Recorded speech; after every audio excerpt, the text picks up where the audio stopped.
Meus caros amigos e amigas, vocês estão no canal Espiritismo Explicado. Hoje vamos dar continuidade ao estudo da mediunidade baseado no livro de Martins Peralva, que se denomina Estudando a Mediunidade. No estudo dos mecanismos da mediunidade, aqui nesse momento do estudo, Martins Peralva fala sobre as questões das vibrações. Como já dissemos anteriormente nos outros estudos, nossos pensamentos, sentimentos, emoções estabelecem para nós um conteúdo energético. É uma energia que vibra em torno de nós, formando um halo de energia que é denominado também de aura. A nossa aura é o conteúdo eletromagnético resultante de tudo que nós pensamos, sentimos, a nossa vida, o jeito que nós olhamos para a vida, a forma como nós encaramos a vida, estabelece um quantum vibratório em torno de nós, que é a nossa aura. E para que haja uma comunicação mediúnica, é preciso que essas vibrações estejam o mais próximo possível.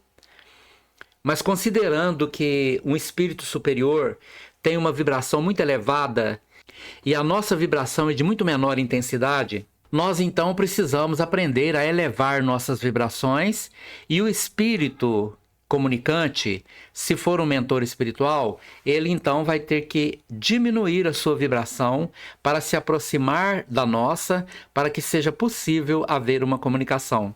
E nesse momento, Martins Peralva usa um estudo de Leon Denis para poder nos dizer o seguinte: admitamos, a exemplo de alguns sábios, que seja de 1000 por segundo as vibrações do cérebro humano. No estado de transe ou de despreendimento, o invólucro fluídico do médium vibra com maior intensidade e suas radiações atingem a cifra de 1500 por segundo. Ou seja, uma onda que sobe e desce, formando 1000 ciclos por segundo, estando o médium fora do transe. E quando ele se concentra, eleva o pensamento, o conteúdo vibratório do ambiente do centro espírita, ele consegue aumentar as suas vibrações para 1500 ciclos por segundo. Lembrando que essas medidas que estão aqui não são absolutas, elas são meramente explicativas para entendermos o processo. Não são números nem valores que são científicos e mensuráveis. São explicações para tornar viável o entendimento de como funciona o mecanismo da mediunidade. Se o espírito livre no espaço, desencarnado, um mentor espiritual, vibra à razão de 2000 ciclos por segundo, será possível a esse espírito uma materialização parcial baixar esse número a 1500 ciclos por segundo. Então você observa que o médium está a 1500, é o máximo que ele consegue. O espírito está a 2000, então não há possibilidade de uma comunicação. O espírito superior precisa rebaixar o seu padrão vibratório para igualar as frequências, então aí será possível uma comunicação.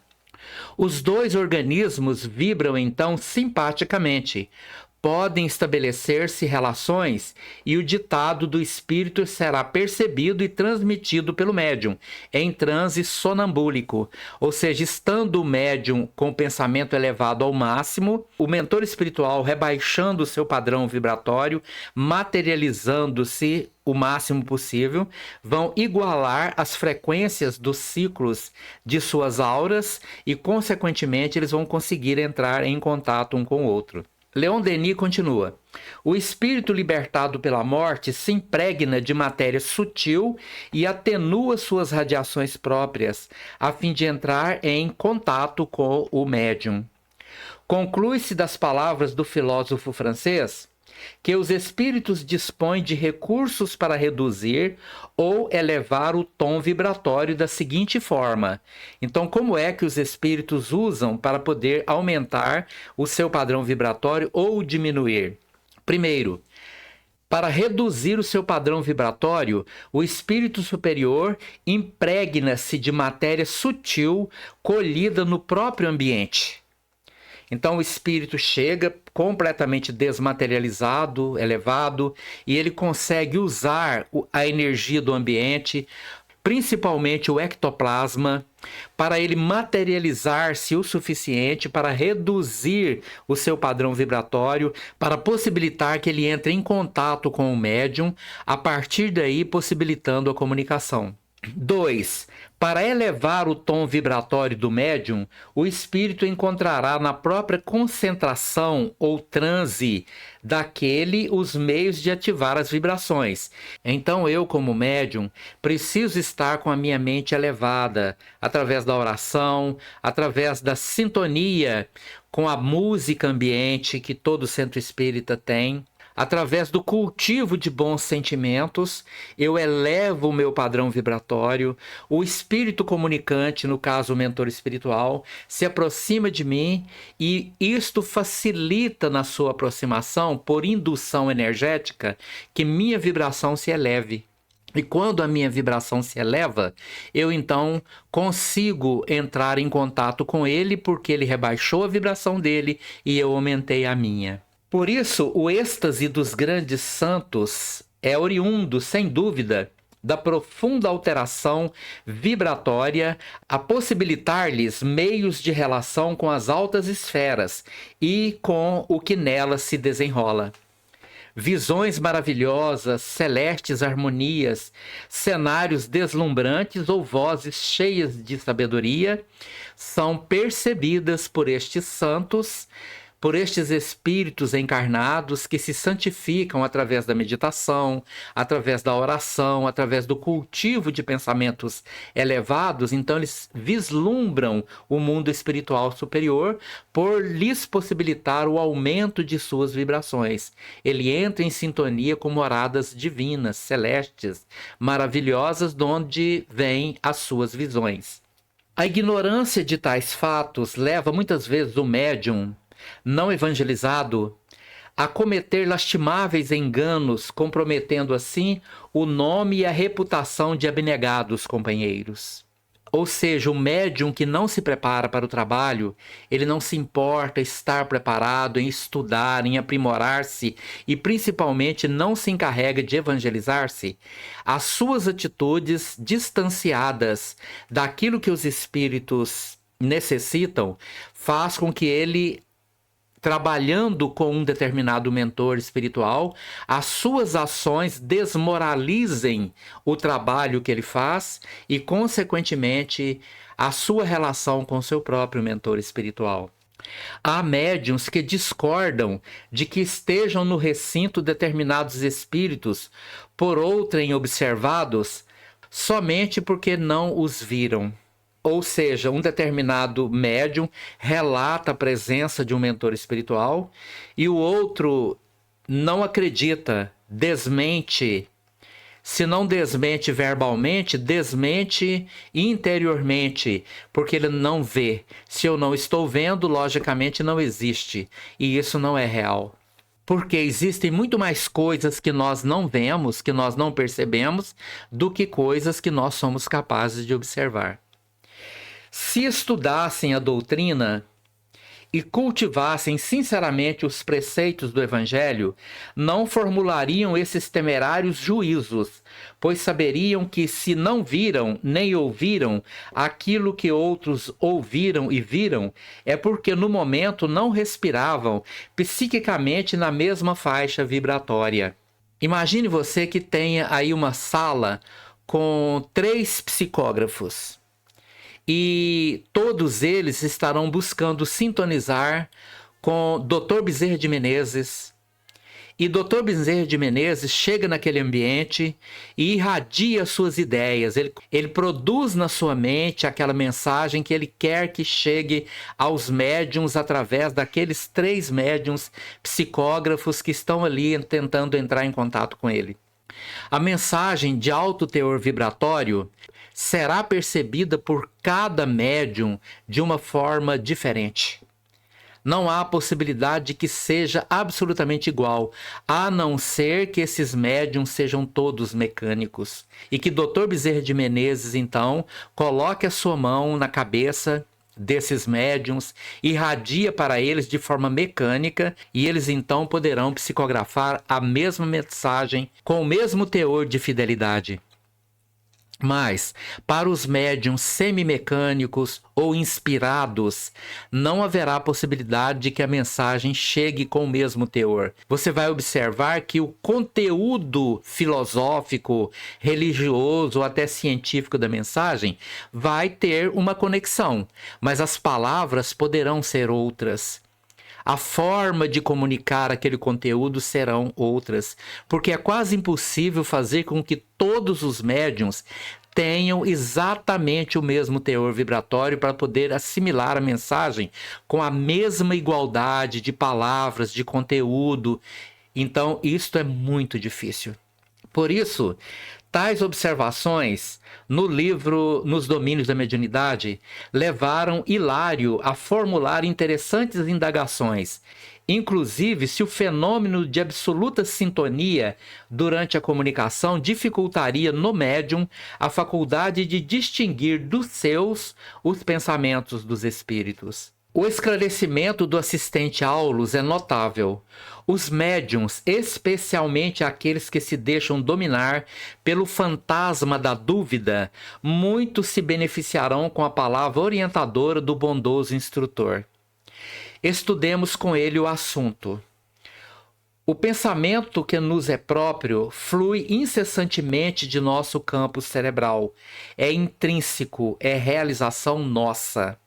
Ou seja, o nosso pensamento, aquilo que diz respeito ao nosso conteúdo, ele flui incessantemente de nosso campo cerebral. Ou seja, eu, espírito, penso, este pensamento passa pelo meu perispírito e flui no ambiente pelo meu cérebro material, que é conectado com o meu perispírito.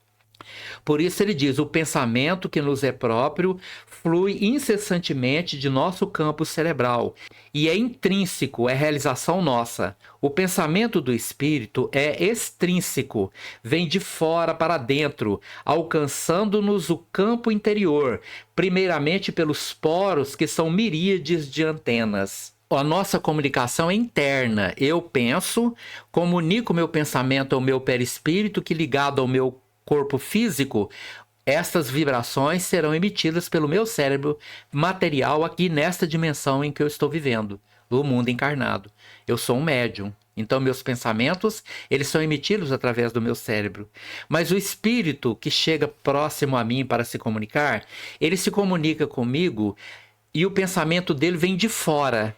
Mas eu capto a vibração do espírito que primeiramente penetra pela minha aura e chega aos meus poros, que assimilam essas correntes vibratórias que vêm de fora, levam até a minha glândula epífise, e a minha glândula epífise emite para o meu corpo os neuropeptídeos necessários para que o meu sistema glandular reaja ao tipo de vibração que eu estou recebendo. Na presença de espíritos superiores, eu me sinto melhor. Na presença de espíritos sofredores, eu tenho sensações de sofrimento. Porque o que vem de fora é comunicado para o meu corpo e eu vou ter reações físicas que são adaptadas de acordo com o tipo de vibração que eu estou recebendo de fora. Por isso, nossos pensamentos são, via de regra, semelhantes no conteúdo moral e intelectual. Aquilo que é meu, eu já tenho costume de pensar. Eu posso facilmente identificar que aquilo é meu. Aqueles pensamentos são meus, eu sei que são meus porque eu penso daquela forma, eu reajo daquela forma, é o meu jeito de ser. Mas para que isso aconteça, eu preciso me conhecer. Se existe uma pessoa que nunca olha para si mesma, ela terá dificuldade de poder comunicar-se consigo mesma, porque ela não sabe como ela pensa, nem sente, nem age, nem reage de acordo com as provocações que vêm de fora. E nossos pensamentos refletem o nosso estado evolutivo, traduzem as inclinações que nos são peculiares. Uma pessoa, para se conhecer, ela precisa realmente observar como ela pensa, como ela sente quando ela está sozinha. Porque quando nós estamos nos comunicando com as outras pessoas, através de nossos pensamentos, conversando com alguém, ali num diálogo com as outras pessoas, nós não revelamos a nossa verdadeira personalidade. Normalmente nós usamos muitas máscaras para nos comunicar com as outras pessoas. E isso dificulta o processo de autoconhecimento. Agora, quando eu estou sozinho, não estou me comunicando com ninguém, aí é diferente. Eu realmente penso e sinto aquilo que diz respeito ao meu processo evolutivo. E eu preciso prestar atenção nisso. Eu só revelo a minha verdadeira personalidade quando estou sozinho. Já os pensamentos dos espíritos são, de modo geral, variáveis. Divergem sempre quanto à forma e à substância, uma vez que diversas são as inteligências que se comunicam. Tá vendo? Eu posso receber a influência de um espírito sofredor. Ele está sentindo dor, agonia, tristeza. Um obsessor que está sentindo raiva, ódio, expressa muitas vezes esses sentimentos e essas emoções, ou eu posso estar em contato com o meu mentor espiritual que me impulsiona para o superior. É muito simples observarmos que, sob a influência de espíritos elevados, nossos pensamentos e sentimentos são sempre mais elevados. Ao passo que, na presença de espíritos obsessores, nossos pensamentos e emoções são rebaixados, porque a presença de espíritos sofredores ou obsessores reduzem o nosso conteúdo vibratório. Tudo acontece por estimulação. O bom nos estimula para o bem, o mal nos estimula para o mal. Se estamos sendo acionados por um espírito superior, os conceitos expendidos verbal ou psicograficamente serão luminosos, sublimes e misericordiosos. Então você observa que na presença do mentor espiritual, você será impulsionado, seja na comunicação psicofônica ou na comunicação psicográfica, os pensamentos e os sentimentos serão luminosos, sublimes, e haverá misericórdia, amor, ternura, compaixão. Estes são os impulsos dos espíritos superiores. Se agimos sob o comando de um espírito menos esclarecido ou maldoso, os conceitos serão inconfessáveis. Às vezes passa pela cabeça do médium psicofônico xingamentos, palavrões que ele não admite, porque o conteúdo educado do médium não está relacionado a palavrões, a xingamentos ou a atitudes agressivas, né? Lembremos-nos a propósito de Pedro, o venerando apóstolo. O Evangelho nolo mostra a refletir em alternativas de luz e sombra, ideias de espíritos superiores ou inferiores, em várias circunstâncias de sua vida. O mundo conheceu um médium que sempre refletiu a luz divina, Jesus Cristo, o médium de Deus. Após tais considerações, formulemos a pergunta final: como saberá o médium se o pensamento é seu ou do espírito? Como eu vou saber se o pensamento é meu ou do espírito? E Martins Peralva responde: com o estudo edificante, a meditação e o discernimento, adquiriremos a capacidade de conhecer a nossa frequência vibratória. Então eu preciso me conhecer para saber se aquele conteúdo é meu ou de algum espírito. Porém, isso não tem a menor importância.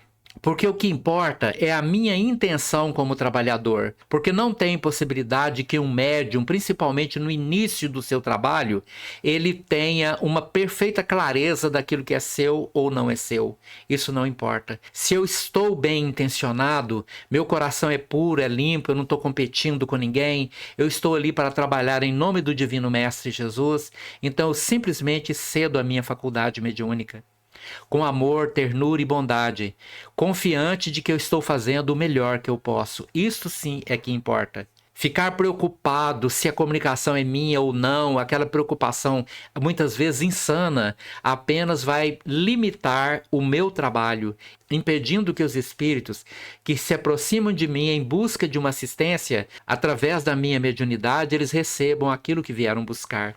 Por isso, com o estudo edificante, a meditação e o discernimento, adquiriremos a capacidade de conhecer a nossa frequência vibratória. Saberemos comparar o nosso próprio estilo, pontos de vistas, hábitos e modos com os revelados durante o transe ou a simples inspiração quando pregamos ou expomos a doutrina.